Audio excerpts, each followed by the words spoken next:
இன்றைக்கி நம்ம யுத்தம் செய்யும் தூதர்கள் என்கிற தலைப்பில் நம்ம தியானிக்க போகிறோம்.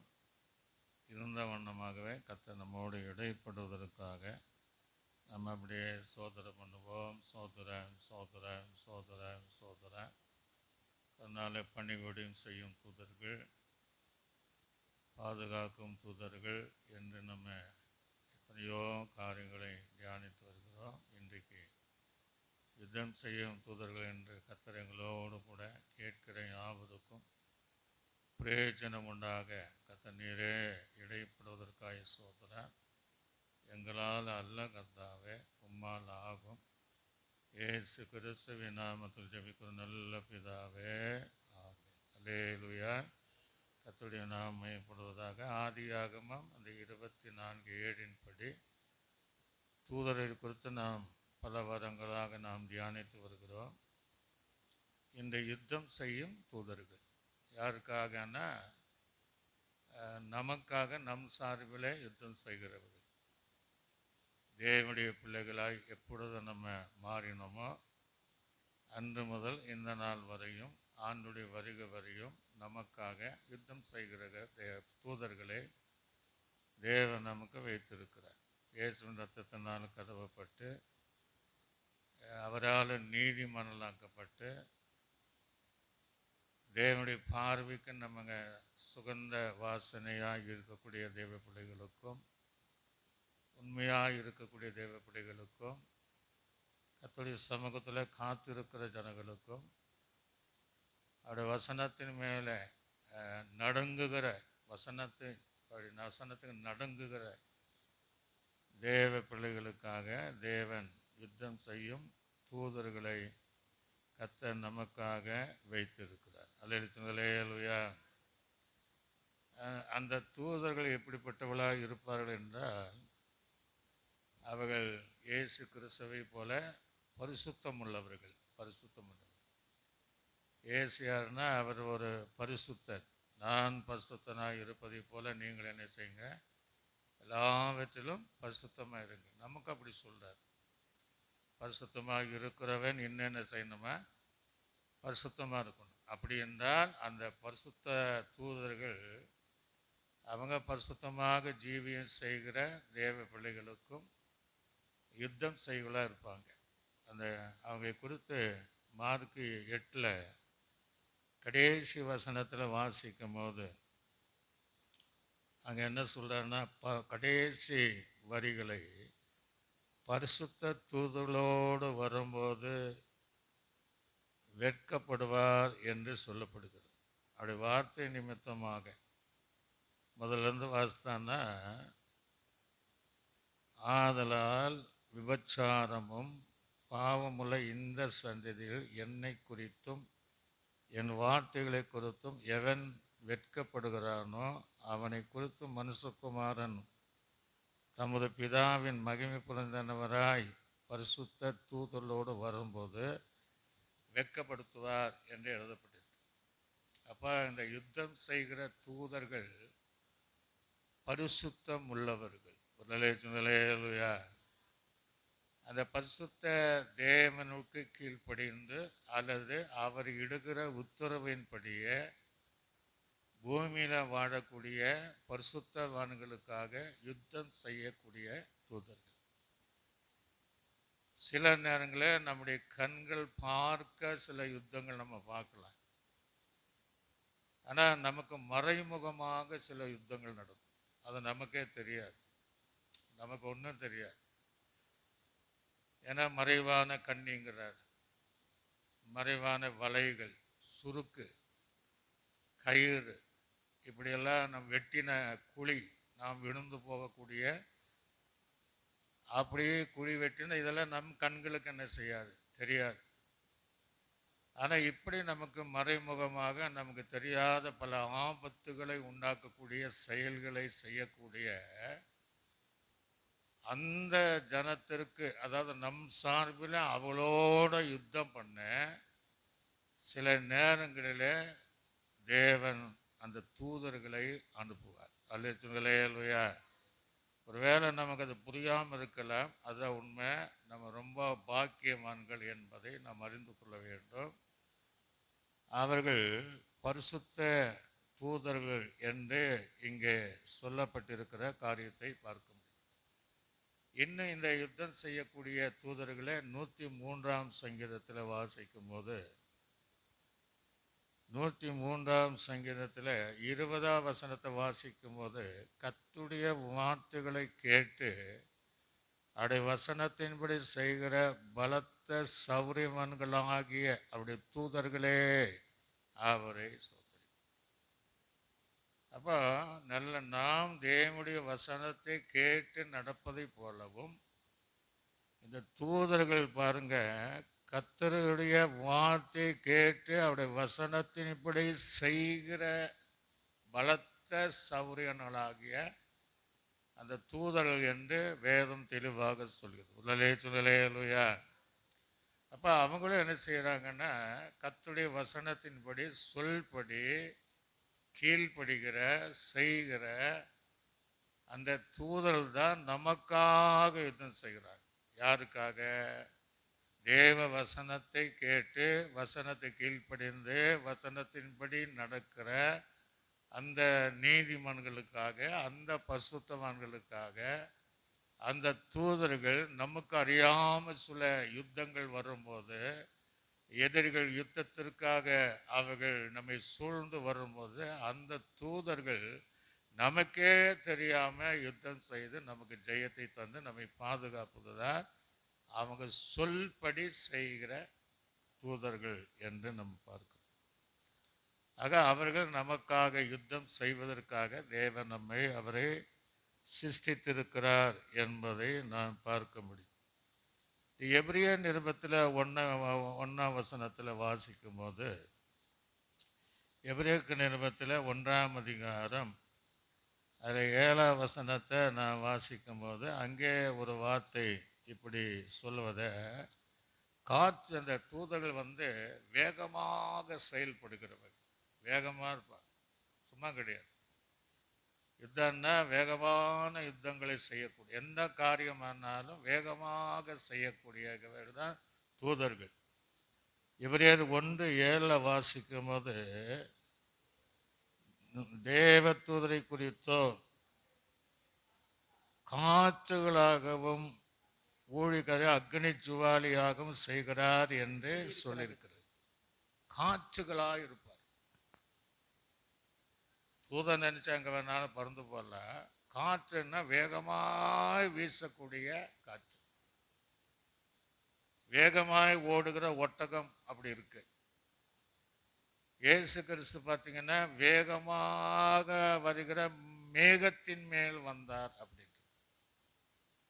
ஆக இந்த தூதனை பார்த்தீங்கன்னா வேகமாக காற்றை போல வேகமாக கர்த்தருடைய பிள்ளைகளுக்காக யுத்தம் செய்கிற தூதர்கள். உரலே சொல்லுங்களேலுயா. பலர் காரியமாக இருக்கலாம், ஆனால் அதுதான் உண்மை. இல்லைன்னா நீங்களும் நானும் ஜீவிக்க முடியாது, பாதுகாப்பாக இருக்க முடியாது. சில நேரங்களில் நமக்கு பதிலாக அவங்க என்ன செய்கிறாங்கன்னா யுத்தம் செய்கிறாங்க. இது எங்கே நம்ம வாசிக்கலாம்னா, எசேக்கியேலுடைய ஜீவியத்தை நம்ம பார்க்கும்போது அங்கே சொல்லப்படுகிற காரியத்தை நம்ம பார்க்க போகிறோம். எசேக்கியேல் 18ஆம் அதிகாரத்தை நம்ம எசேக்கியேல் 2 ராஜாக்கள் 18ஆம் அதிகாரத்தை திருப்பிக் கொள்வோம். நான் அப்படி ஒன்றுனா வாசிக்கிறேன், கவனமாக நீங்கள் கேட்கணும். 18ஆம் அதிகாரத்திலிருந்து நான் வாசிக்கிறேன். 27ஆம் வசனத்தை எல்லாம் வாசிக்கல, கொஞ்சம் வசனம் மாத்திரம் நான் வாசித்து அந்த காரியத்தை உங்களுக்கு சொல்கிறேன். 27ஆவது வசனம். அதற்கு ராப்சாக்கு அங்கே சொல்ற, உங்களோடு கூட தங்கள் மலத்தையும் தின்னவும் தங்களுடைய நீரை குடிக்கவும் அலங்கத்திலே தங்கியிருக்கிற மனுஷர் அண்டைக்கே அல்லாமல் ஆண்டவன் அண்டைக்கும் உன்னண்டைக்குமா என் ஆண்டவன் இந்த வார்த்தைகளை பேச உன்னை அனுப்பினார் என்று சொல்லி ராப்சேக்கே நின்று கொண்டு யூத பாஷையில் உரத்த சத்தியமாய் அசரியாக ராஜாவாகிய மகாராஜனுடைய வார்த்தைகளை கேளுங்கள். ஒரு அல்லேலூயா. எசேக்கியா ராஜா விரோதமாக தன்னுடைய ஜனத்துக்கு விரோதமாக இவன் யுத்தம் செய்வதற்காக அந்த ராஜா அனுப்பின அந்த வார்த்தைகள் எல்லாம் அங்கே என்ன செய்கிற பயப்படத்தக்க அதை இஸ்ரவேல் ஜனங்களுக்கு சொல்கிறான். சொல்லிட்டு கீழே என்ன சொல்கிறா அப்படின்னா, அந்த வசனத்தில் வாசிக்கும் போது எசேக்கியா உங்களை வஞ்சியாதுபடி பாருங்கள், அவன் உங்களை உங்களை கையிலிருந்து தப்புவிக்க மாட்டான். இஸ்ரவேல் ஜனங்கள் சொல்றாரு, தேசத்தை ஆளுடைய எசேக்கியா ராஜாவுடைய வார்த்தை நீங்க கேட்காதீங்க, அதற்கு நீங்க கீழ்ப்படியாதீங்க, அதற்கு நீங்க பயப்படாதீங்க. அந்த எசேக்கியா ராஜா உங்களை எல்லாவித பொல்லாப்புக்கிலிருந்து உங்களை தப்புவிக்க என்ன செய்ய முடியாது. அதனால நீங்க வஞ்சிக்கப்படாது இருங்கள் என்று அவன் எதிராக இஸ்ரவேல் ஜனக்கு வந்து சொல்றான். எப்படின்னா, ஒரு சபை இருக்கிறது, சபையில் ஒரு ஊழியர் இருக்கிறாரு, ஊழியர் வந்து வசனத்தை பேசுறாரு, ஆண்டவர் உங்களை தப்புவிப்பார், ஆண்டவர் உங்களுக்கு பாதுகாப்பார், ஆண்டவர் உங்களை ஆஸ்வதிப்பார் என்று அந்த ஊழியர் சொல்லும் போது எதிரானவர்கள் என்ன சொல்லுவாங்கன்னா, இல்லை இல்லை நீங்க வஞ்சிக்கப்படாதீங்க, அது சும்மா சொல்றாரு, அந்த வார்த்தைக்கு நீங்க கீழ்ப்படியாதீங்க, வார்த்தையின்படி ஜீவிக்காதீங்க, உண்மையிலே அவர் சொல்ற மாதிரி உங்களை எதிலிருந்து தப்புவிக்க முடியாது என்று அந்த ராப்ஸ்கேத் அந்த மகாராஜாவுடைய வார்த்தையை இஸ்ரவேல் ஜனக்கு சொல்லக்கூடிய காரியத்தை நாம் பார்க்க முடிகிறது. அதுக்கு பின்னாடி கர்த்தர் நம்மை நிச்சயமாக, யாரு இது எசேக்கியா சொல்றது, இஸ்ரவேல் ஜனங்களை கர்த்தர் நம்மை நிச்சயமாக தப்பி வைப்பார், இந்த நகரம் அசரியா ராஜாவின் கையிலிருக்கு ஒப்பு கொடுப்பது இல்லை என்று சொல்லி எசேக்கியா உங்களை கர்த்தரை நம்ப பண்ணுவான், அதற்கு இடம் கொடுக்க கூடாதுங்கள் என்று ராஜா சொல்லுகிறார். ஒரு அல்லேலூயா. எசேக்கியா என்ன சொல்றா அப்படின்னா, நீங்க பயப்படாதீங்க, கர்த்தர் உங்களை ஆச்சரியமாய் நடத்துவார், நிச்சயமாய் அவர் தப்பி வைப்பார், இந்த நகரம் அசரியா ராஜாவுடைய கையிலுக்கு ஒப்பு கொடுக்கப்பது இல்லை என்று சொல்லி எசேக்கியா உங்களை கர்த்தரை நம்ப பண்ணுவார், கர்த்தரை நம்புங்க என்று இப்படியெல்லாம் சொன்னார். சொல்லியிருக்கிற அந்த வார்த்தைக்கு நீங்க இடம் கொடுக்காதீர்கள் என்று ராஜா சொல்லுகிறார். ஒரு அல்லேலூயா. இப்படி எசேக்கியா ஒரு பக்கம் நல்லது சொன்னாலும் அதுக்கு எதிராக நீங்க அதெல்லாம் நம்பாதீங்க என்று எசேக்கியா ராஜாவுடைய முற்றுகையிட்டு அந்த தேசத்தை அழிப்பதற்கும் இஸ்ரவேல் ஜனங்களை அழிப்பதற்கும் இந்த தந்திரமான காரியத்தை அங்கே சொல்லி வருகிற ஒரு காரியத்தை நம்ம பார்க்க முடிகிறது. இன்னும் நீங்க கீழே பார்த்தீங்கன்னா, எசேக்கியாவின் சொல்லை கேளாதிருங்கள், அசரியா ராஜா சொல்லுகிறதாவது, நீங்கள் என்னோடு ராசியாகி, அப்படின்னா எங்களோடு கூட நீங்கள் சமாதானமாகி, எங்களோடு கூட இணைந்து கொண்டால், எங்களோடு ஐக்கியமாய் கொண்டால், எங்களோடு உடன்படிக்கை செய்து கொண்டால், காணிக்கையோடு என்னிடத்தில் வாருங்கள், நான் வந்து உங்களை உங்கள் தேசத்துக்கு ஒப்பான தானியமும் திராசத்தோடமுள்ள தேசமும் அப்பமும் திராசமுள்ள தேசமும் ஒளி எண்ணெயும் தேனுமுள்ள தேசமாகிய சீமைக்கு அழைத்து கொண்டு போகும் அளவும் என்று இது எசேக்கியா தான் சொன்னான். இப்படியெல்லாம் சொல்வான், இப்படியெல்லாம் ஆண்டவர் உங்களை நடத்துவார் என்று சொல்லும்போது, அவன் தன் தன் திராட்சை செடியிலும் கனியும் தன் தன் அத்திமரத்தின் கனியை புசித்து அவன் தன்னுடைய கிணற்றின் தண்ணீரை குடியுங்கள், இவ்விதமாய் நீங்கள் சாகாமல் பிழைப்பீர்கள், கர்த்தரை நம்பு, கர்த்தர் நம்மை தப்பிப்பார் என்று உங்களுக்கு போதனை செய்த எசேக்கியாவுக்கு செவி கூடாதிருங்கள். இப்படியெல்லாம் உங்களுக்கு சொல்லுவேன். நிறைந்த ஆசீர்வாதம் பகுதிக்காக நான் கர்த்தர் அழைத்து செல்வார். திராட்சரசம் தானியம் நிறைந்த இடத்துக்கு அழைத்து செல்வாரு. உங்களுக்கு குறைவு இருக்காது. இப்ப கொஞ்சம் உங்களுக்கு நெருக்கமான சூழ்நிலை, அந்த நெருக்கத்தில் உங்களை விட மாட்டாரு. எல்லா கைக்கு தப்பி வைப்பார் என்று ராஜா சொன்னாலும் நீங்க அவனுக்கு செவி கொடுக்காதீங்க. ஒரு அலேலுயா. அதனால நீங்க வஞ்சிக்கப்படாதீருங்கள் என்று சொல்லுகிறார். அதுக்கு பின்னாடி ஜாதியருடைய தேவர்கள் யாராகிலும் தங்கள் தேசத்தை அசிரியா ராஜாவின் கைக்கு தப்பிவித்து உண்டோ? அசிரியா ராஜா இருக்கிறார் இல்லையா, அந்த ராஜாவினுடைய இவ்வளவு பெரிய யுத்த வீரர், யுத்தப்பட வச்சிருக்கிறாரு. மற்ற எல்லா இடத்தையும் யுத்தம் தப்பு அந்த ராஜாவினுடைய கையிலிருந்து தப்பி வித்தது உண்டோ என்று அசீரியா ராஜாவை குறித்துதான பெருமையான காரியங்களை அங்கே சொல்லி வருகிறார். அதுக்கு பின்னாடி அங்கே சொல்லும் போது தேசத்தை அசீரிய ராஜாவின் கைக்கு தப்பி வைத்தது உண்டோ? ஆமாத் அர்பாத் பட்டணங்களின் தேவர்களை எங்கே? செப்பர்வாயும் ஏனா ஈவா பட்டணங்களில் தேவர்கள் எங்கே? அவர்கள் சமரியாவை என் கைக்கு தப்பித்தது உண்டோ? இவங்க எல்லாம் இருந்தாங்களே, சமரியாவை என் இடத்தில் தப்பித்தது உண்டோ என்று எவ்வளவு கர்வமா பேசுறாங்க பாருங்க. கர்த்தர் எருசலேமை என் கைக்கு தப்புவிப்பார் என்பதற்கு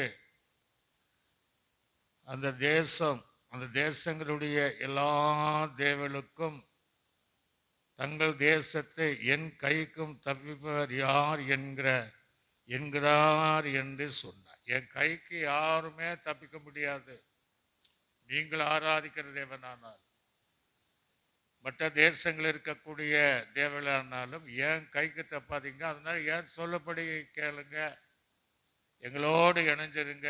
எசேக்கு ராஜாவை நம்பாதீங்க, அவரோட வார்த்தையின்படி கேளாதீங்க என்று அவர்கள் எதிராய் சொல்லக்கூடிய காரியத்தை நான் பார்க்க முடியும்.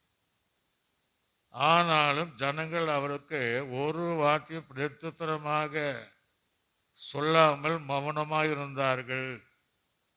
அவனுக்கு மறுத்தர் சொல்ல வேண்டாம் என்று ராஜா கட்டளை இருந்தார். ஒரு அலையத்துலையா இசைகராஜ் ஏற்கனவே சொல்லி இப்படியெல்லாம் வருவேன், அதனால நீங்க ஒரு பதில் சொல்ல வேண்டாம், நீங்க மௌனமா இருங்களே. எனக்கு தெரியும், ஏன்னா எசேக்க தெரியும் கர்த்தர் யுத்தம் செய்வார். அது எப்படி செய்வாருன்னு அவனுக்கே தெரியாது, பின்னாடி பார்க்குறோம். அதனால கர்த்தரை நம்பி நீங்க என்னதான் சொன்னாலும் நீங்க மௌனமா இருங்க, ஒரு வார்த்தையை நீங்க பதில் பேசக்கூடாது. ஒரு அலையா. அதனால இவன் சொல்ற பேச்சு, இந்த ராஜா நம்ம ராப்சக்கு பேசுகிற வார்த்தையை நம்பாம பதில் சொல்லாம மௌனமா இருந்தார்.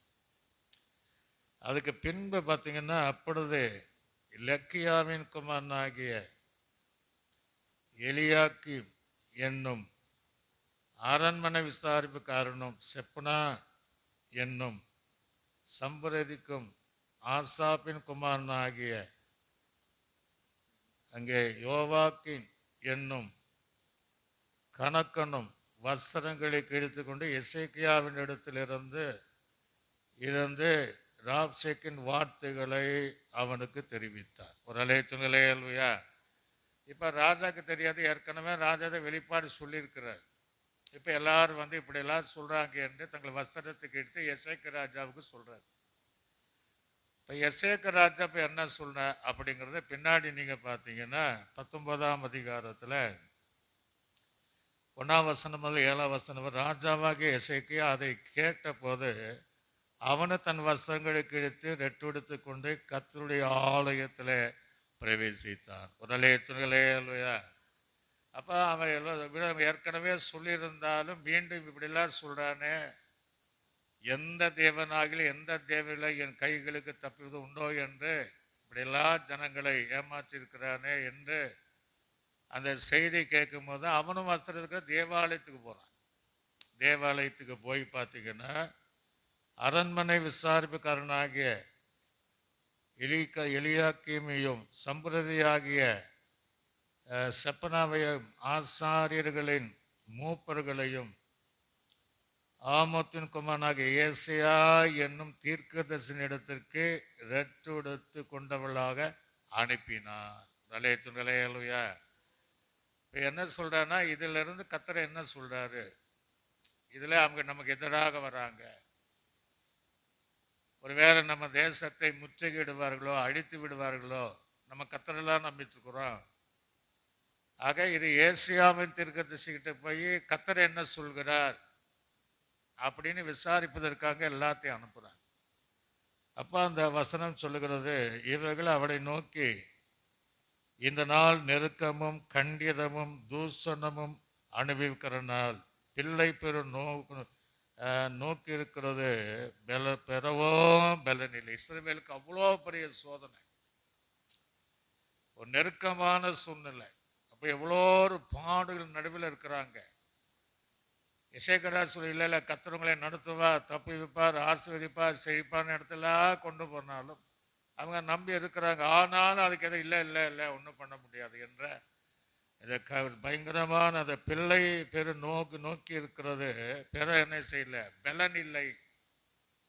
ஏன் அப்படின்னா பெருப்பதற்கு சக்தி கிடையாது, அதே போல வாழ்வதற்கு பலன் இல்லை, ஜீவதற்கு பலன் இல்லை சூழ்நிலையில அங்க சொல்றாங்க.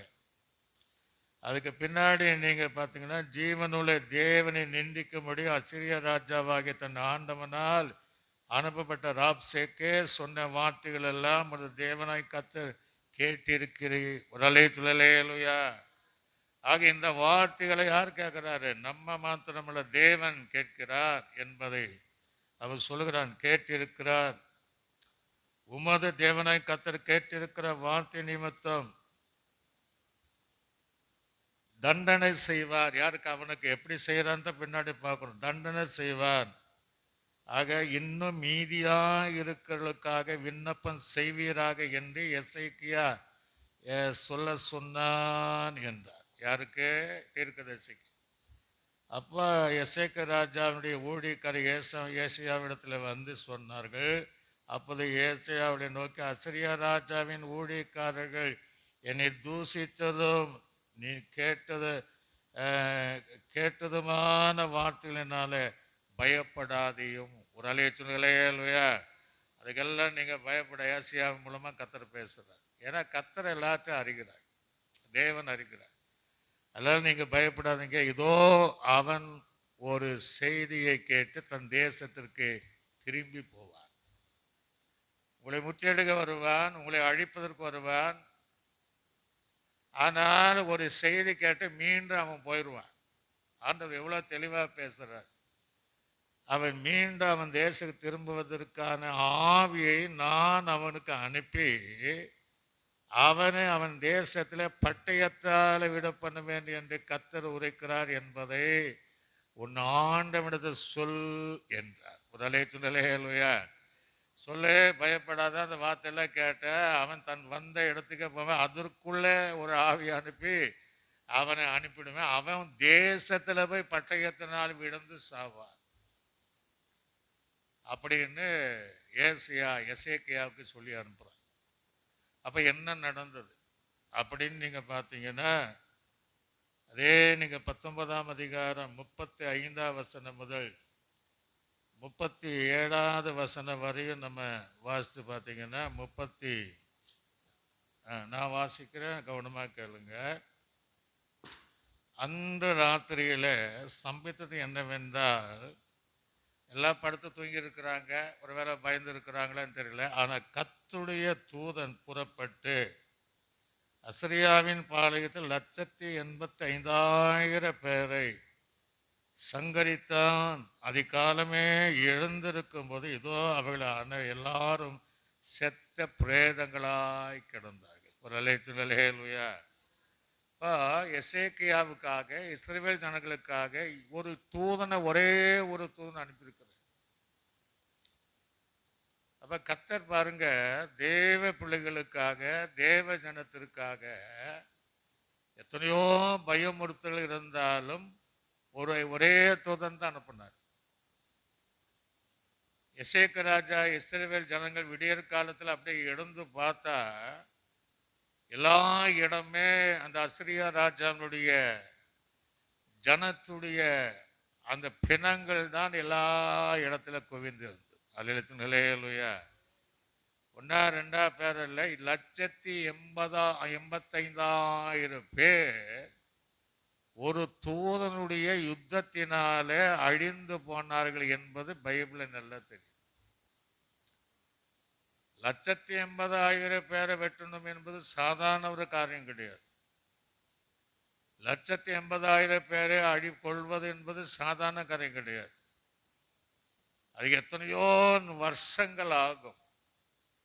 எத்தனை மாதிரி நைட்டில் அடைஞ்சு காலையில் எழுந்து பார்த்தால் அவ்வளோ வேகமாக கர்த்தருடைய பிள்ளைகளுக்காக, எசேக்கியாவுக்காக, இஸ்ரவேல் ஜனங்களுக்காக, ராஜாவுடைய வார்த்தையை நம்பினவர்களுக்காக, மீந்திருந்த கொஞ்ச பேருக்காக, அந்த நெருக்கத்தில் எதிராய் வந்ததான ராப்சேக்கானாலும் அந்த அசரியாவின் ராஜா ஜனங்களானாலும் விடியற் காலத்தில் பார்த்தீங்கன்னா எல்லாமே பிரேதங்களாக ஒரு தூதனுடைய யுத்தத்தினால அழிந்து போனார்கள். ஒரு ஹல்லேலூயா.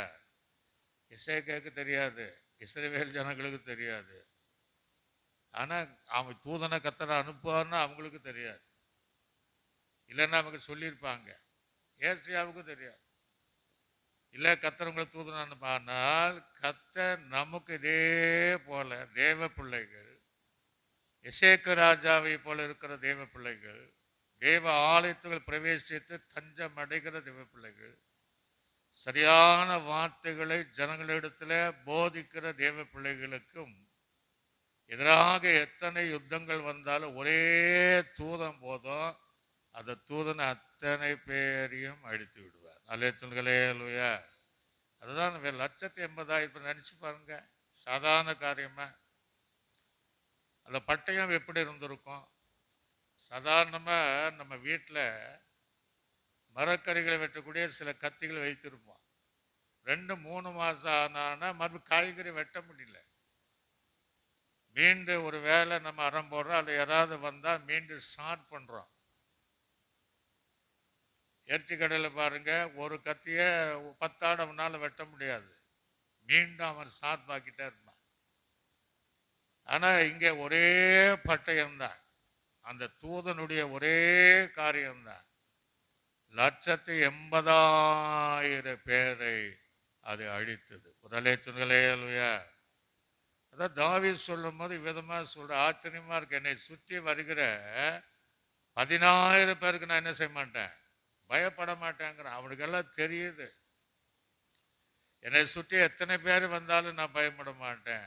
அவன் நல்லா இந்த எசேக்கு ராஜனுடைய சம்பவம் அதெல்லாம் தெரிந்தவன் தான் கர்த்தர் எப்படியும் நம்மை இதிலிருந்து தப்பிப்பார் என்பதை அறிந்த தாவீது அது சொல்ல, என்னை சுற்றி எத்தனை பேர் வந்தாலும் 10,000 பேர் வந்தாலும் நான் என்ன செய்ய மாட்டேன், பயப்பட மாட்டேன். ஒரு ஹல்லேலூயா. தேவல கர்த்தருடைய பிள்ளைகள் அந்த விசுவாசத்துல கர்த்தருடைய வார்த்தையை நம்பணும். கர்த்தர் நம்மை தப்பி வைப்பார், எதிராளிகளிலிருந்தோ எதிரான யுத்தத்திலிருந்து நம்மை தப்பி வைப்பார் என்கிற அந்த விசுவாசம் உள்ள ஜீவியம் நமக்கு இருந்தால் கர்த்தர் நம்மையும், நமக்கு தெரியாது, மறைமுகமாக நம்ம நைட்டு தூங்குறோம், நமக்கு எதிராக என்ன நடக்குன்னு தெரியாது, யார் என்ன செய்யறாங்கன்னு நமக்கு தெரியாது. ஆனா அதான் சொல்றாரு, உனக்கு விரோதமாக உருவாக்கப்படுகிற ஆயுதங்கள் என்ன செய்யாதான், வாய்க்காமல் போகுது. சத்துரு ஒரு வழியா வருகிற 7 வழி எப்படி ஓடி போறான், கர்த்தர் தூதரை கொண்டுதான் விரட்டி அடிப்பார். ஒரு ஹல்லேலூயா. ஆகவே நமக்கு தேவன் தந்த அந்த பாதுகாப்பு மாத்திரமல்ல, யுத்தம் செய்யக்கூடிய பலமுள்ள பராக்கிரமசாலியை போல வேகமாக கிரியை செய்கிற, யுத்தம் செய்கிற தூதர்களை தேவன் ஒரே தூதனை கொண்டு எசேக்கு ராஜாவை காத்ததை போல தேவன் நம்மையும் இந்த நாள் வரையும் நம்மை பாதுகாக்கிறார். அல்லேலூயா. பிரேதங்களை அவர்கள் எல்லாரும் செத்து ஒருத்தன் கூட இல்லை. ஆனா ஒருத்தன் அவனை தேசம் திரும்பி போவான்னு சொன்னார். அவனை இந்த இடத்துல கர்த்தர் அழிக்கல, மற்ற எல்லாரும் அவனை கூட்டத்தை சார்ந்த அத்தனை பேரும் எவ்வளோ பைபிள கணக்கு கரெக்டு 1,80,000 பேரை பிரேதங்களாக அங்கே கிடந்தார்கள். அப்போது அசரியா ராஜாவாகிய சனக்கரை பிரயாணப்பட்டு திரும்பி போய், ஏன்னா ஏசர் சொன்னார் இல்லையா, அவன் வருவான், அவனை திரும்பி போக பண்ணுவேன். அல்லேலூயா சொல்லலையா? ஆண்டோடைய அதனால தான் அவனை அங்கே கொள்ளலை. புரிஞ்சுடுங்க, ஏன் தூதன் இவனை விட்டுட்டா அப்படின்னு இல்லை. ஆண்டர் சொன்ன வார்த்தைகள் கரெக்டாக இருக்கும். தூதன் இவனே அழிச்சிருப்பான். 1,80,000 பேரை 85,000 பேர் அழிச்சனுக்கு இந்த ராஜாவை சனிக்கரைக்கு ஒரு இமை போதும். ஆனால் ஆண்டுடைய வார்த்தை நிறைவேறணும். அவன் மீண்டும் தேசத்துக்கு போகணும். ஒரு வேளை இவனும் அழிஞ்சிருந்தா ஆண்டு சொன்ன வார்த்தை பொய்யாயிடும் என்பதற்காக அவன் அந்த தேசத்திற்கு போனான். பாருங்க, தேசத்திற்கு அவன் திரும்பி போனான் என்று எழுதப்பட்டிருக்கு. ஆகவே அவன் பிரயாணப்பட்டு திரும்பி அங்கே நினிவேயில் இருந்து விட்டான். அவன் தன் தேவனாகிய நினிவேயின் கோவிலில் பணிந்து கொள்ளும் போது அவன் குமாரனாகிய அத்ராஸ் மேலுக்கும் அங்கே சரத் சேரும் அவனை பட்டயத்தினால வெட்டி போட்டு ஆரரா தேசத்திற்கு தப்பி ஓடி போனார்கள். அவன் குமாரனாகிய யசுதோன் தன் பட்டயத்திற்கு வந்து அரசாண்டான். ஒரு அலேச்சுங்களே இல்லையா? இப்போ அவனே அவனுடைய பிள்ளைகளே அங்கே போன உடனே கொண்டு போட்டாங்க. இப்படி தேவன் நமக்காக மறைமுகமாக ஒரு தூதனை கொண்டு யுத்தம் செய்கிறார். தூதனுடைய பலம் எப்படி இருக்கு பாருங்க. அதாவது பைபிளை நீங்க பார்த்தீங்கன்னா, சிம்சோனை நீங்க பார்த்தீங்கன்னா, ஒரு தாடை எழும்பினால 1000 பேர் பண்ணியிருக்கிறான், பொண்ணுக்குறான். அவனுக்கு அந்த பலன் இருந்திருக்கு. எலியாவுக்கு என்ன பலன்னா, கர்மேல் பர்வத்தில் பலி செலுத்தி 450 பாகால் தீர்க்கதரிசிகளை கொலை செய்து கீசோன் ஆற்றங்கரையில போடத்தக்க பலன் அவனுக்குள்ள இருந்துச்சு. இப்போ இஸ்ரவேல் ஜனங்கள் ஒரு கட்டத்தில் கோலியாத்துக்கு பயந்து சவுல் முதல் அத்தனை லட்சம் ஜனங்கள் பயந்து ஒருத்தனுக்கு பயப்பட்டு இருந்தாங்க. ஆனால் அதுல சின்ன தாவீது அந்த பெரிய கோலியாத்தோடு யுத்தம் பண்ணி ஜெயித்து இஸ்ரவேல் ஜனங்களுக்கு ஒரு சமாதானத்தை ஏற்படுத்தினார். அல்லேலூயா. ஆனா அதை காட்டின தூதனுடைய யுத்தம், தூதனுடைய பலம் பார்த்தீங்கன்னா 1,80,000 பேரை அழிப்பதற்கு அவனுடைய பலன், பராக்கிரமசாலியுடைய பலன் அன்னைக்கு கிரியை செய்தது என்பதை அறிந்து கொள்ளும். இயேசு கிறிஸ்து வாழ்ந்த நாட்களில் ஒரு சம்பவம் நடந்தது. இயேசுவை எல்லாரும் பிடிக்க வந்தாங்க. எல்லாரும் பிடிக்க வரும்போது, அந்த வேலைகள் வரும்போது இயேசுவை பிடித்த உடனே தன்னோடு இருந்த அந்த பேதுரு மல்குனுடைய காதை வெட்டினார். அப்ப ஆண்டவர் அந்த இடத்துல ஒரு வார்த்தை சொல்வார். மத்திய சுவிசேஷத்துல 26ஆம் அதிகாரத்துல நாம் எடுத்து நாம் வாசிப்போம். மத்திய சுவிசேஷம் 26ஆம் அதிகாரம் 51ஆம் வசனம் முதல் நான் வாசிக்கிறேன். இயேசுவை பிடித்தவர்கள் அங்கே அவரை பிரதான ஆசாரியனாகிய காயவனத்து கொண்டு போனார்கள். 51, 26ல் 53 முறை நான் வாசிக்கிறேன். 51 அப்படி செய்வோமானால் இவ்விதமாய் சம்பிக்கப்படும் என்கிற வேத வாக்கின்படி எப்படி நிறைவேறும் என்றார். அந்த வேளை இயேசு ஜனங்களை நோக்கி, கல்லனை பிடிக்க புறப்படுவது போல நீங்கள் பட்டயங்களையும் தடிகளையும் எடுத்துக்கொண்டு எனக்கு பிடிக்க வந்தீர்கள். நான் தினந்தோறும் நடுவில் உட்கார்ந்து தேவாலயத்தில் உபதேசம் பண்ணி கொண்டிருந்தேன், அப்படி நீங்கள் என் கையை பிடிக்கவில்லையே என்று சொன்னார். இப்படி ஆண்டவர் சொல்லிட்டே வரும்போது பேதுரு என்ன செய்கிறாருன்னா ஒருவருடைய காதை வெட்டிடுவான். அப்போ ஆண்டவர் சொல்கிற ஒரு காரியம் என்ன சொல்வார்னா 51, அப்பொழுது இயேசுவோடு இருந்த ஒருவன் கையை நீட்டி தன் பட்டயத்தினான் உறவு பிரதான ஆசன வேலைக்காரருடைய காதை வெட்டினான். அப்பொழுது இயேசு அவனை நோக்கி, உன் பட்டயத்தை திரும்ப அது உரையில போடு, பட்டயத்தை எடுக்கிற யாவரும் பட்டயத்தினால மடிந்து போவார்கள். இப்ப சொல்றாரு, நான் இப்பொழுது என் பிதாவினது வேண்டி கொண்டால் 12 லெகியோனுக்கு அதிகமான தூதரை என்னிடத்தில் அனுப்ப மாட்டாரோ என்று நினைக்கிறாயா? சொல்லலேலுயா. இங்க சொல்றாரு, எனக்காக யுத்தம் பண்ண, எனக்காக உதவி செய்ய, எனக்கு எதிராக செயல்படுகிறவனை அழிப்பதற்கு நீ மல்குசனுடைய காதை வெட்டினதை போல நான் இப்ப கூப்பிட்டான 12 லெகியோனுக்கு அதிகமான தூதர்களை. அப்படின்னா ஒரு லெகியோன் என்றால் 6000 பேருன்னு அர்த்தம். இந்த வாலிபனுக்குள்ள இருந்தது 6000 பேர். அப்ப 12 அப்படின்னா 72,000 பேர்னு அர்த்தம். அப்போ ஒரு தூதனுக்குள்ள பார்த்தீங்கன்னா 6000 பேருடைய ஒரு பலன் அங்க இருக்கு. அதான் ஆண்டவர் சொல்றாரு, 12 லெகியோனுக்கு போல இருக்கக்கூடிய பலமுள்ள தூதர்களை எனக்காக பிதாவாகிய தேவன் அனுப்ப மாட்டாரா? ஒரு அலைத்துங்களேலுயா. அப்படின்னா ஒரு தூதன் 1,85,000 பேரை அழித்திருந்தால் இது 72,000 பேர் உள்ள தூதல் இறங்கியிருந்தா என்ன நடந்திருக்கும்? ஆனா விரும்பல அது. ஆனா நம்ம வாழ்க்கையில நம்மை பாதுகாப்பதற்காகவே ஒரு தூதனை கொண்டு தேவன் இந்த நாள் வரை பலத்த காரியங்களை செய்து வருகிறார். அல்லேலூயா. அல்ல இன்னொரு காரியம் இருக்கு. நமக்கு எதிராக யுத்தம் வரும்போது, போர் வரும்போது, போராட்டங்கள் வரும்போது நம்ம யுத்தம் செய்தால் மௌனமா இருப்பார். அவர் சும்மாதான் இருப்பார். தூதனுக்கு தானே அனுப்ப மாட்டார். எசேக்கியா ராஜாவை போல கர்த்தருடைய வார்த்தை நம்பி அந்த ஜனங்களும் கர்த்தருடைய வார்த்தை நம்பி சனக்கரபி சொன்ன வார்த்தைகளை பதில் சொல்லாம அதை ஏற்றுக்கொள்ளாம தேவ சமூகத்தில் இருந்ததுனால தான் கர்த்தர் அந்த ஜனத்திற்காக எசேக்கியா ராஜாவுக்காக யுத்தம் செய்தார்.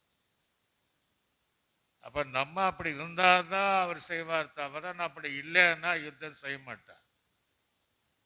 நான் ஒரு வேளை மாம்சத்துல யுத்தம் பண்ணான்னா அப்படி விட்டுருவார். நீ பண்றியா அப்படி விட்டுருவார்.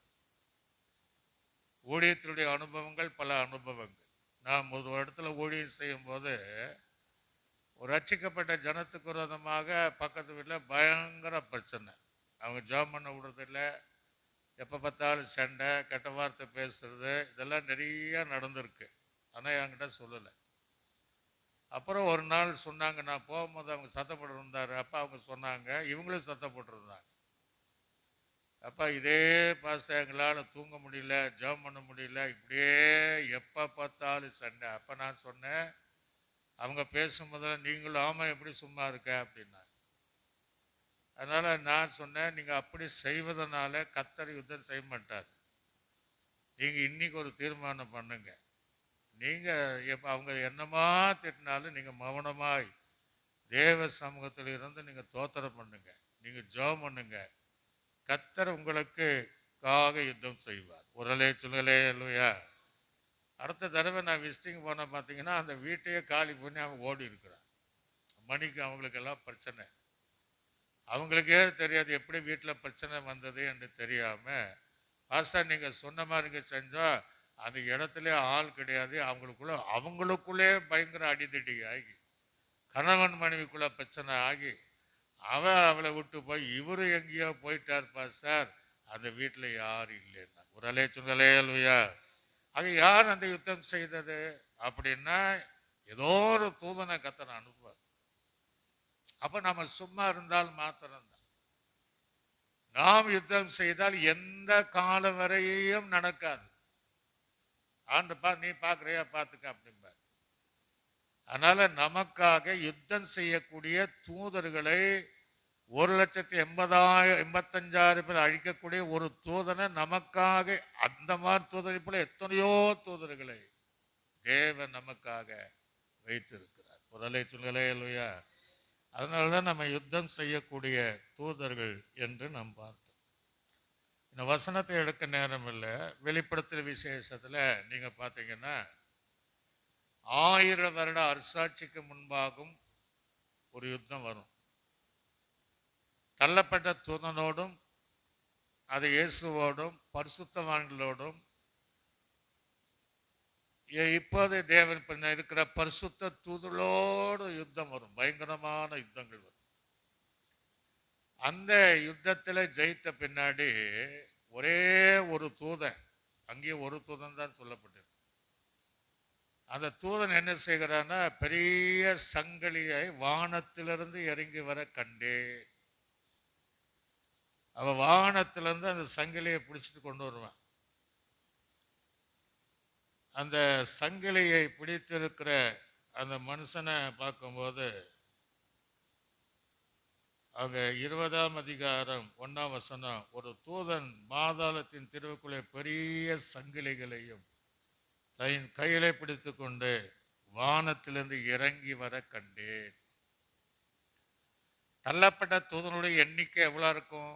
எத்தனையோ, அது கணக்கெல்லாம் இருக்கும். அவனுக்கு கள்ளத்திற்குதரிசி என்று பேர், பிசாசு என்று பேர், வலு சர்வம் என்று திரளான கூட்டத்துக்கு ஒரே ஒரு தூதன் தான். அதற்கு முன்பு நடக்கக்கூடிய அந்த யுத்தம், ஆட்டுக்குட்டியானுடைய யுத்தம், பரிசுத்தனுடைய யுத்தம் நடக்கும்போது பிசாசு என்னும் சாத்தான் என்னும் சொல்லப்பட்ட பழைய பாம்பாகிய வலு சர்பத்தை அவன் பிடித்து அதை 1000 வருஷம் அளவும் கட்டி வைத்து அந்த 1000 வருஷம் நிறைவேறுக வரையும் அந்த ஜனங்களை மோசம் போகாதபடி அவனை பாதாள தள்ளி அடைத்து அதன் மேல முத்திரை போட்டான். ஒரு அலைத்துங்களே இல்லையா? அப்போ இது திரளான கூட்டம். நீங்க அந்த கல்லறையில் ஒரு வாலிபன் இருந்தான். அவன் பிசாசு பிடித்தவன் தான், லெகியோன் பிடித்தவன். அவங்க அப்பா அம்மா கிராமத்தின் மக்கள் எத்தனையோ விலங்க போட்டாங்க, சங்கிலியும் போட்டாங்க, உடைச்சு எறிஞ்சிருவான். அவனுக்குள்ள இருந்து பிசாசத்தை உடைச்சு எறிஞ்சிருவான்.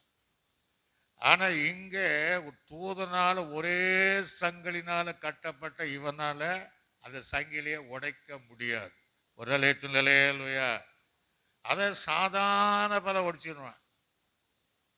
அந்த வசனம் அப்படி சொல்லுகிறது. ஆனா இங்கே அவனை மோசம் போக்காதபடி அந்த பாதாளத்தினுடைய தள்ளி அதன் மேல் முத்திரை போட்டான்.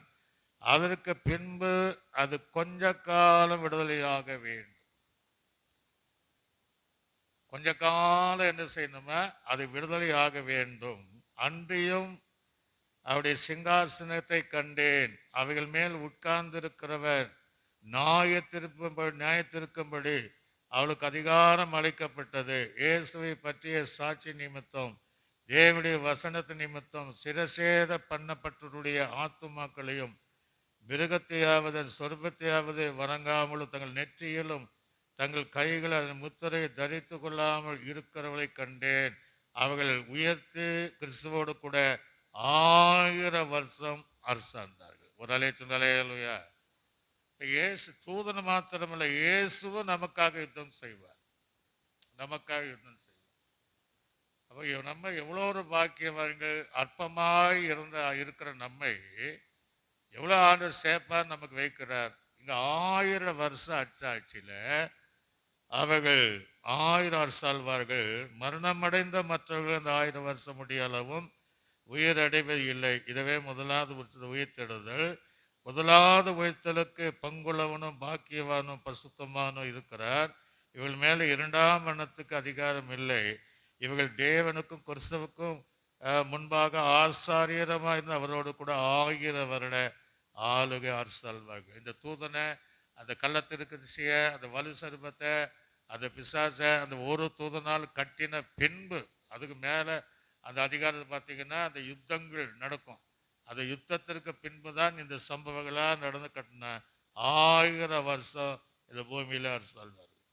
அந்த 1000 வருஷம் முடியும் போது சாத்தான் தன் காவிலிருந்து விடுதலை மீன் வருவான். அதுக்கு பின்பு பூமி 4 திசையில் உள்ள ஜாதியாகிய கோகையும் மாக்கோகையும் மோசம் போக்கும்படி அவர்களை யுத்தத்திற்கு கூட்டிக் கொள்ளும்படி புறப்படுவார்.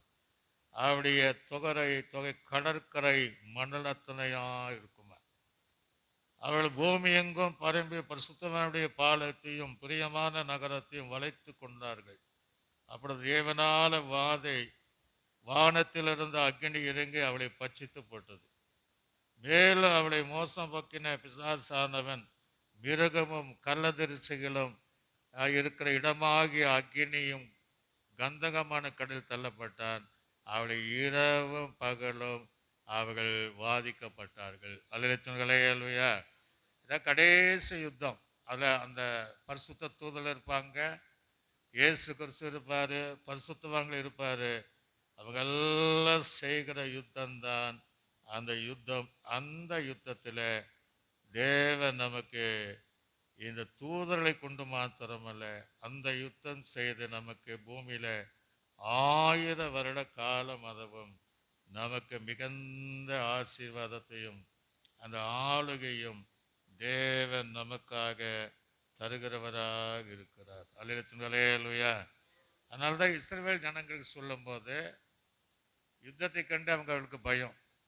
இஸ்ரவேல் ஜனங்க யுத்தத்தை கண்டா பயப்படுவாங்க என்பதற்கு மற்ற தேச ஜனங்கள் தெரியும், தேவனுக்கு தெரியும். இவங்க யுத்தத்தை கண்டா பின்வாங்கிடுவாங்க, மனமடிவாகிறாங்க என்பதை அறிந்துதான் கர்த்தர் அவங்களுக்காக யுத்தம் செய்ய ஆரம்பிக்கிறார்.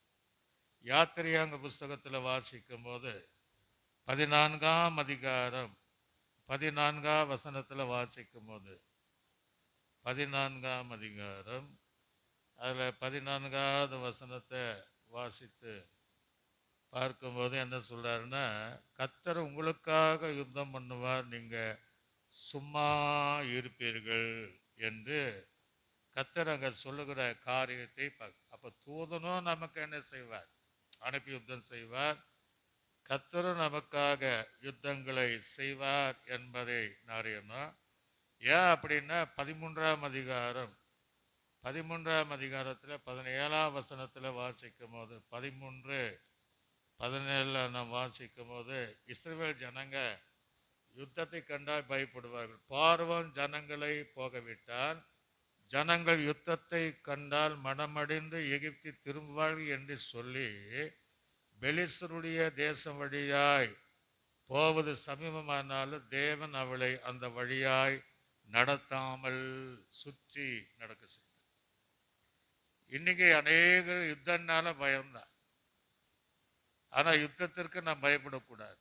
அதே சமயத்தில் நமக்காக யுத்தம் செய்கிற தூதரை வைத்திருக்கிறார். கர்த்தர் நேரடியாகவே நமக்காக யுத்தம் செய்கிறார். அவர் யுத்தம் செய்ததனால்தான் எகிப்தியரையும் பார்வோனையும் சேனைகளையும் ரதங்களையும் குதிரைகளையும் சிவந்த சமுத்திரத்தில் கல் அமிழ்ந்து போவத்தை ஈயத்தை போலவும் ஆழ்கடலிலே அந்த யுத்தத்திலே அத்தனை பேர் தோற்று போனார்கள். அல்லேலூயா. ஆக கர்த்தரும் நமக்காக யுத்தம் செய்வார். இதனால்தான் நீங்க சங்கீதக்காரன் சொல்லும் போது சங்கீதம் 24:8 வாசிக்கும் போது 2 வசனத்தை நான் வாசித்து நான் முடிப்போம். சங்கீதம் 24ஆம் அதிகாரம் அங்கே 8ஆம் வசனத்தை நான் வாசிக்கிறேன். யார் இந்த மகிமையின் ராஜா? அவர் வல்லமையும் பராக்கிரமுள்ள கர்த்தர், அவர் யுத்தத்தில் பராக்கிரமுள்ள கர்த்தரா. ஒரு தூதனே 180,000 பேரை க்ளோஸ் பண்றான்.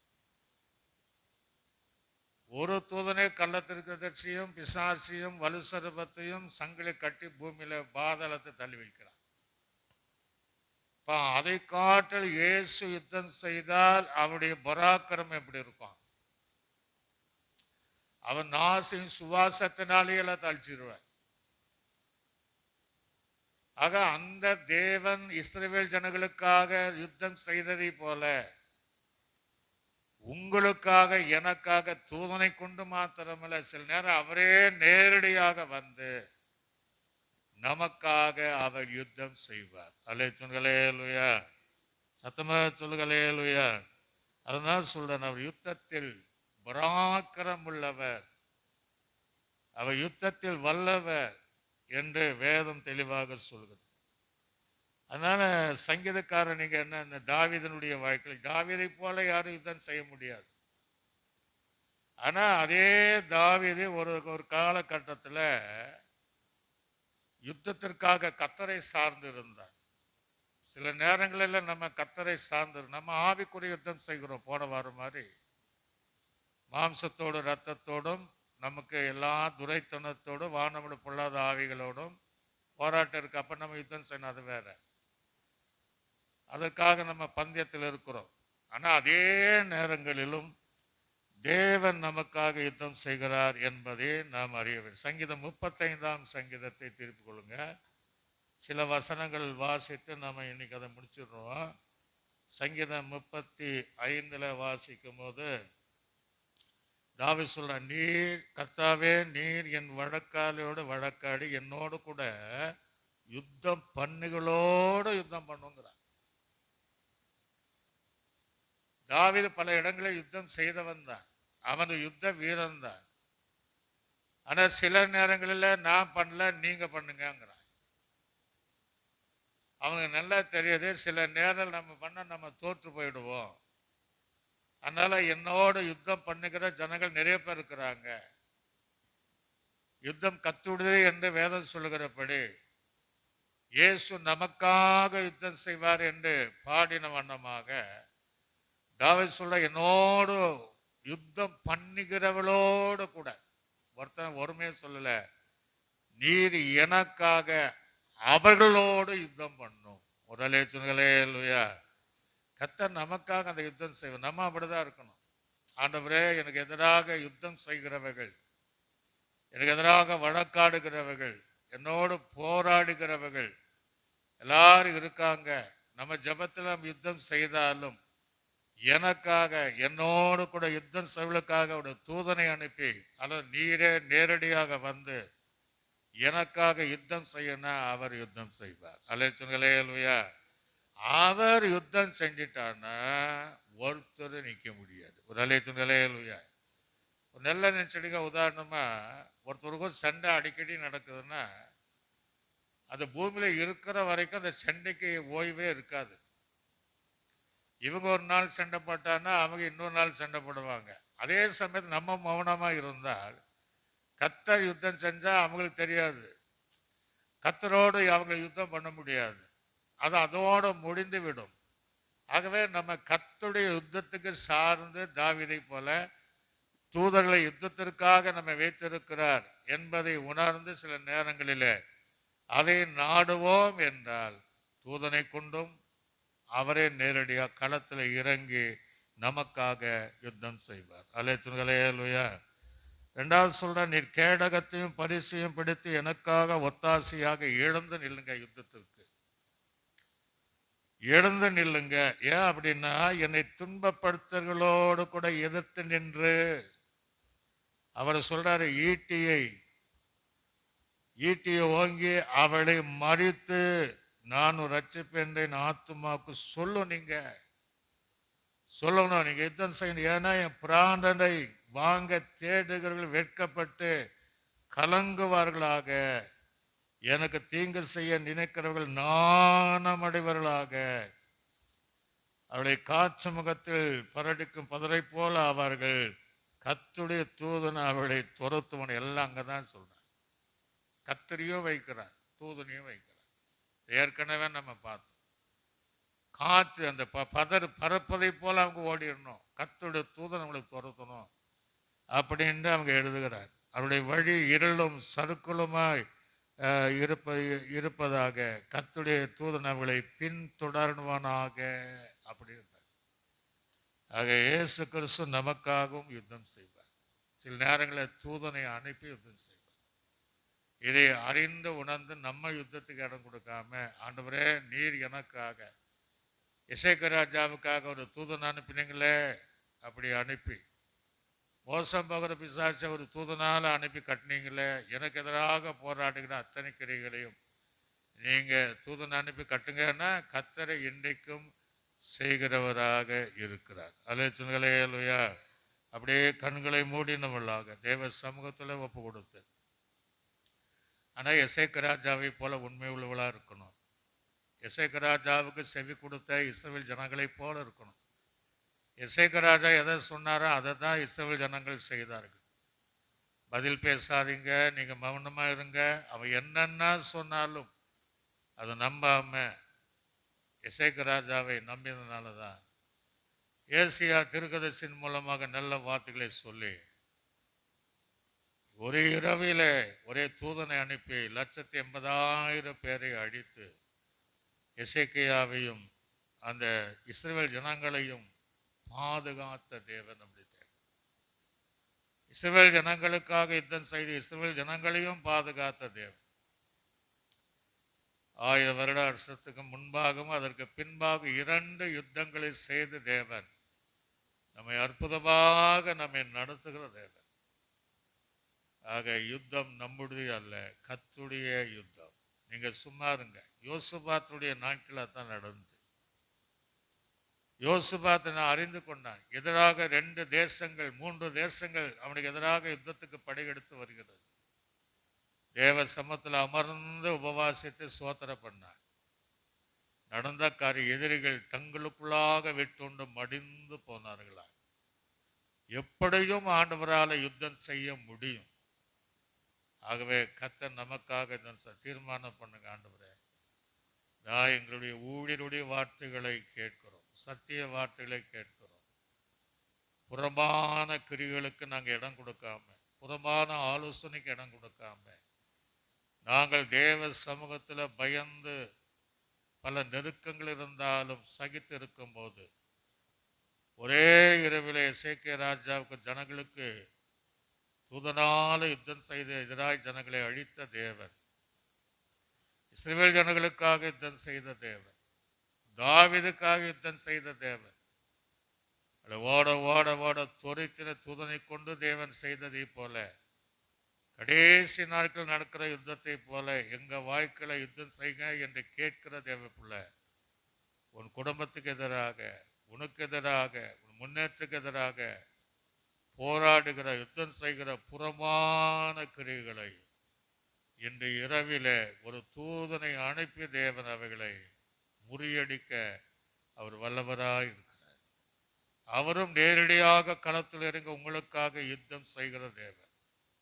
அதுக்காக எல்லாரும் கர்த்தரை நாம் சோதனை பண்ணுவோம். சோதரம் சோதரம் பிதாவாகிய தேவனை நாம் சோதனை பண்ணுவோம். சோதரம் சோதரம் கர்த்தராகிய இயேசு கிறிஸ்துவை நாம் சோதனை பண்ணுவோம். சோதரம் நம்மை ஆற்றி தேற்றி வழிநடத்தின பரிசுத்தாவியானவரை நாம் சோதனை பண்ணுவோம்.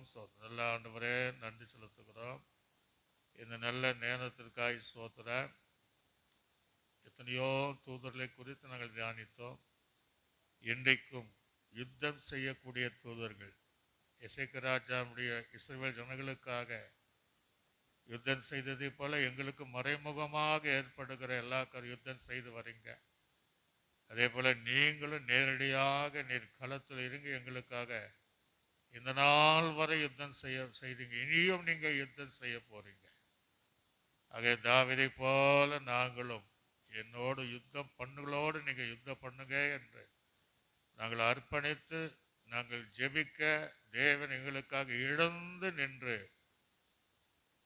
எங்கள் எதிராளிகளை நிர்மலாக்க நீ யுத்தம் செய்து ஜெயித்து தருவதற்காக தேவ பிள்ளைகள் குடும்பத்தை சுற்றிலும் தூர வைத்து காத்துக்கொள்ளும். கேட்கிற தேவ பிள்ளைகளுக்கும் திருத்தம் செய்து இந்த வருஷத்தின் கடைசி வந்திருக்கிறாங்க. புதிய வருடத்தில் அந்த ஜெயத்தை கொடுப்பீராக. இயேசு கிறிஸ்துவின் நாமத்தில் ஜெபிக்கும் நல்ல பிதாவே, ஆமென். ஆத்துமாவே என் முழு உள்ளமேடு பரிசுத்த நாமத்தை என் ஆத்துமாவே கர்த்தர் செய்த சகலவன் மறவாதே, ஆமென். கர்த்தராகிய கிருபையும் பிதாவாகிய தேவனுடைய அன்பும் பரிசுத்தாவினுடைய ஐக்கியம் சொந்த சமாதானம் அனைவரோடும் சகல பரிசுத்தவங்களோடும் ஆண்டவராக இயேசு கிறிஸ்து வரைக்கும் புரிந்தோம் சதா காலம் நம்மோடு இருப்பதாக. அல்லேலூயா, அல்லேலூயா, அல்லேலூயா. கர்த்தர் உங்களை ஆசீர்வதிப்பார்.